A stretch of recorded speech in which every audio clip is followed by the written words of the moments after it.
Today, we are back at the Gilmore Auto Museum located in Hickory Corners, Michigan. If you're ever up in Michigan and you dig cars, this is a must-do. The Gilmore has about 350 to 400 cars on display with 9 buildings, perhaps more, depending on when you're watching this. They let you see the cars for what they were, and most of the cars aren't even, they don't have ropes around them, so you could walk right up to them. I'm talking about Duesenbergs, Marmons, Pierce Arrow, Packards, Delahaye. Welcome to What It's Like. This channel, we feature the classics, vintage, some exotics, lots of orphan cars, and cars that are off the beaten path. If that sounds like a channel that is worth watching, subscribe, turn on the bell icon next to it to never miss a video. Today's a little different. We're going to feature automotive royalty. We're going to cover this vintage race car legend, the 1916 Packard Twin Six race car. Now, just a little bit of background information. Packard made the Twin Six in 2 different time periods. 1915 to 1923, which our Twin Six is, and then they took a long hiatus, and then they did it from 1933 to 1939. During 1916, Packard built 2 special race cars that were driven by Italian immigrant Ralph Di Palma. Packard had interest in moving towards aircraft engine manufacturing.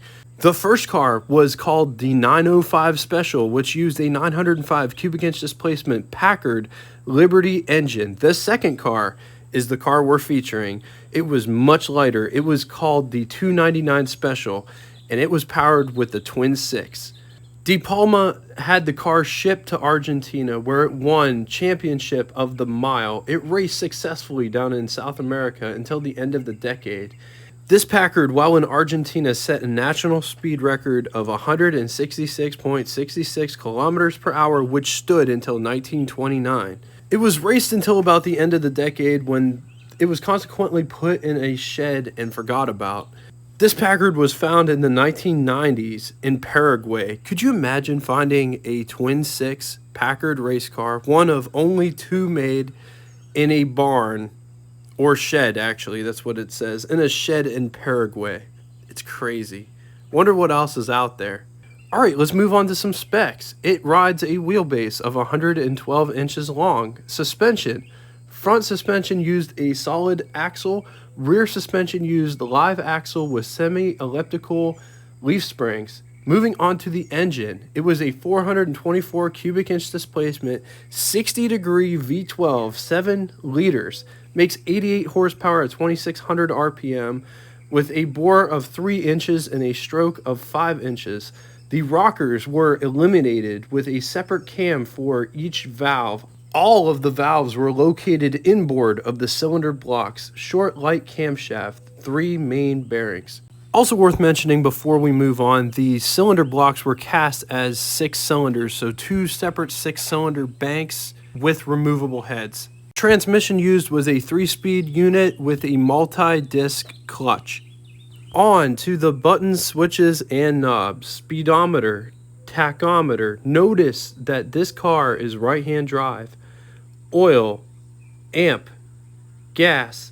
Just below the gas gauge, there is a little bit of a steel, like a silver, almost nickel-plated arch-looking thing. That is for your advance and retard for your spark control. Moving down inside the pedal box, just notice how many bends the gear shift lever has in it. Notice the wood floor as well. This car had presence. When I stood next to it, it's like I had a bunch of goosebumps and stuff because of the importance this car had. Frankly, first Packard, one of the first Packard race cars, and to think that it was found in a barn in Paraguay, shed in Paraguay is what it said. 2 pumps down here on the left-hand side for your mechanic and or co-pilot to pump up. The bottom one was for the oil, the top one is for the gas, and they're hand pumps. You just pump and pump and pump as you're driving the car down the road. There's a handle there to get in and out of the car. There's 2 switches up here. One says S, one says R. I'm not entirely sure what they do. In the comment section below if you know. We forgot one very important gauge, and it's located at the top of the radiator cap aka modem meter, one would look right through that eyesight and see what the water temperature is. All right, on to the pros and cons section. Actually, we're not going to do a pros and cons section for this episode because there was only 2 Packard race cars made in 1916 by Packard.